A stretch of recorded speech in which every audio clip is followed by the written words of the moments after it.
Çeçme Kırgız'ın yeri. Bunun adı bayaklar hızıcı bol boy. Bırakma.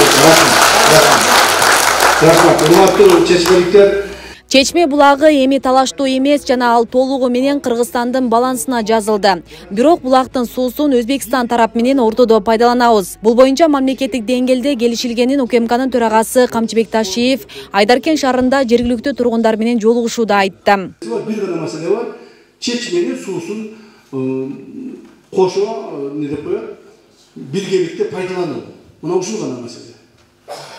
Oşun hem aksakallar, jергиликтүү бийлик, жаштар, ызычы кылбагыла, уруш талаш кылбагыла, мурдагыдай чечме биздики, сеники эмес биздики деп кыйкырыштын кереги жок. Себеби мына документальный, юридический карта менен бул биздики болуп таанылды. Бул бүттү эми. Мындан ары биздики болот. Кудай калса кылымдар бою биздики болуп калат. Алла Таала ушуга буйруган.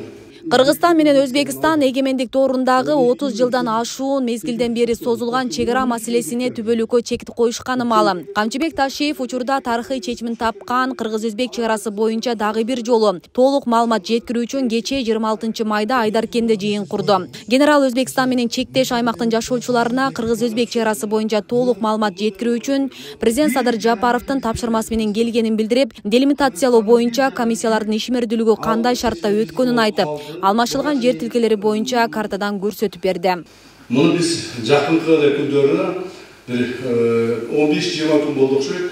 Акыркы протоколго кол койдук. Бул чечме булагы боюнча. Ушуну менен 100% бүттү. Чечме булагы 840 метр жери бүтүлөк болчу. Кандай болуп кол коюлуп, кандай болуп бүткөнүн аны дагы азыр төмөндө сиздерге түшүндүрүп айтам. Эми ушул келишимдерди кененирээк маалымат берип кетейин, урматтуу эл журт. 2022 жылдын 3-ноябрда келишим негизинде Кыргыз Республикасынын пайдасына төмөнкү участоктор алынды. Гавасай 12849 гектар жер Өзбек ССР Кемпирабад сол жээк каналын курбагандыгы үчүн. Көксерек 105 гектар, ал жерде кыргыз жарандары жашаган айылы компенсациясыз жок алынды. Уңгартоо, то есть Баястан 212 гектар жер аянты компенсациясыз жок алынды. Уңгартоо 35 гектар уюлдуу компаниялардын жана мамлекеттик телеканалдардын жабдыктары жайгашкан жер аянты компенсациясыз жок алынды. Акташ 100 гектар жер аянты Кара суу шаарын кеңейтүү максатында жана саркынды сууларды тазалоочу жай куруу үчүн компенсациясыз жок алынды. Мурда жазылып бекитилген Кара Белес участогундагы 25 гектар жер аянты компенсациясыз жок алынды. Мен муну кичине түшүндүрүп айтып кетейин. Мына Гавасай 12849 гектар жер. Эмне үчүн муну биз Өзбек ССРнын Өзбекстандан алдык. 12849, почти 13.000 гектар жер. Bu çoğun bir rayonun jeri de bu.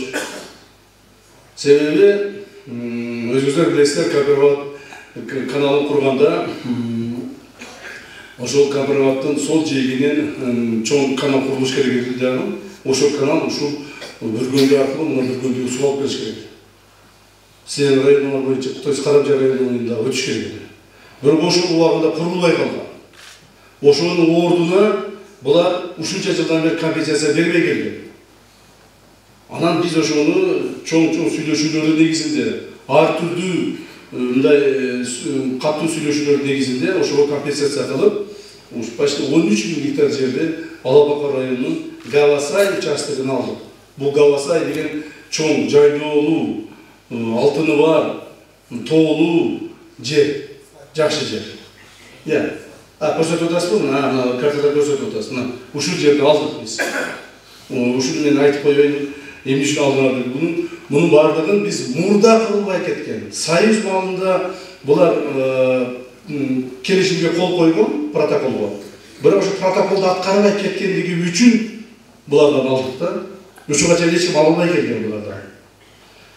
Көксерек 105 гектар жер. Ал жерде кыргыз жарандары жашаган айылы компенсациясы жок алынды.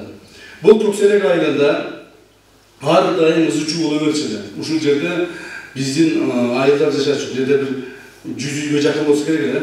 75 үй беле, 78 үй беле аз эсимде жок. Биздин кыргыз жагында жашачу эле дагы. Бирок картада өзбектердики, а жашаган жери кыргыздар. Анан ошол жерлерден ызычуу болуп эле үйгө кирип келе калышып, солдаттар баягы автоматтар менен тургузуп, бирин кууп чыгат, бирин кайрагандай кылат, үйдө болот, ылдый болот, уруш талаш болуп жүргөн жер болчу. Бул жерде дагы компенсациясы жок үй алдык.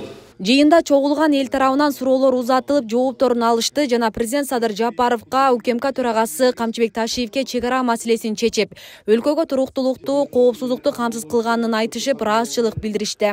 Келгениңизге баарыңызга ыраазычылык билдирем. Рахматымды айтам. Daim el için, yer için küreşkende aktivite başçılardan bolunuzlar. Allah'ın daim ummatınızlar versin, жүргөн жерде sabarlarınızlar bekatar olup, yer içi tamam bolup, yer için küreşip жүрөңүздөр.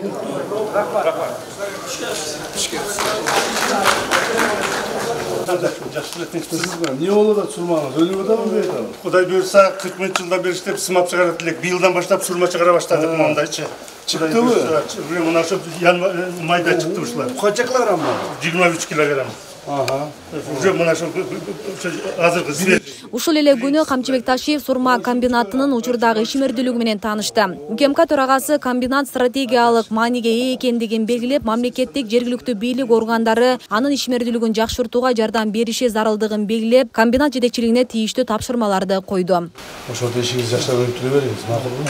Кайсы бир маселелер болуп турган болсо, обязательно кишиге жардам бериш керек. Макулбу маселе. Бюрократияны азайтыш керек. Азыр эң стратегиялык керектүү маселе ушул. Союзден чыккан маселеде азыр чыгардык. Керек болсо жакында бул алтындан да кымбат болушу. Асель Сыдыкова, Замирбек Тойчубаев, Регион телеканалы, Баткен. Игилик сизге дагы, өмүрүңүз болсун.